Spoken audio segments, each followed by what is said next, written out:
So let's move on to Chapter 3. And what we see is that what Anselm is, the kind of argument that he's developing is one where if you make a certain admission, that is, that it's possible to conceive of such a being, then a denial that that being exists independently of the mind, that is, in reality, that the denial of that leads to an absurdity or contradiction.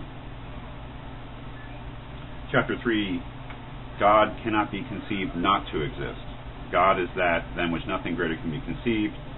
That which can be conceived not to exist is not God. Chapter 3, Anselm continues, and it assuredly exists so truly that it cannot be conceived not to exist. For it is possible to conceive of a being which cannot be conceived not to exist, and this is greater than one which can be conceived not to exist.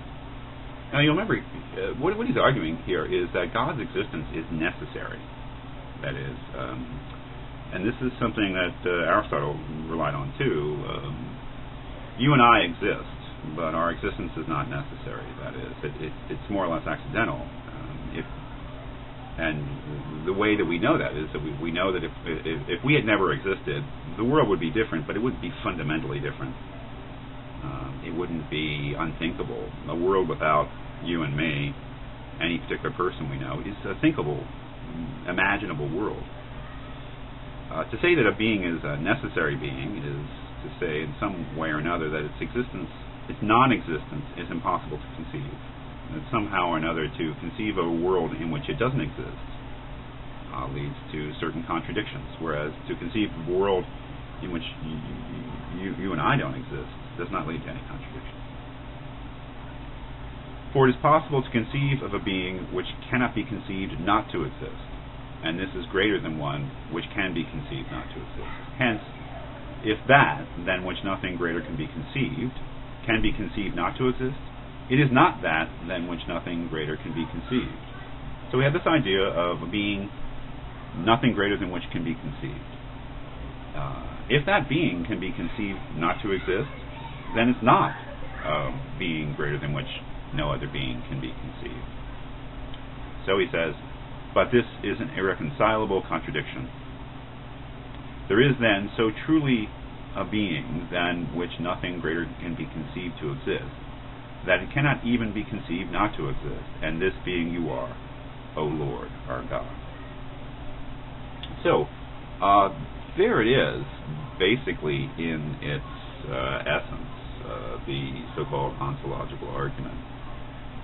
Anselm starts out with this notion of a being greater than which nothing can be conceived, and this he identifies with God. He asserts that no matter what our prior beliefs, we can all conceive of such a thing, and when we conceive it, it exists in our mind.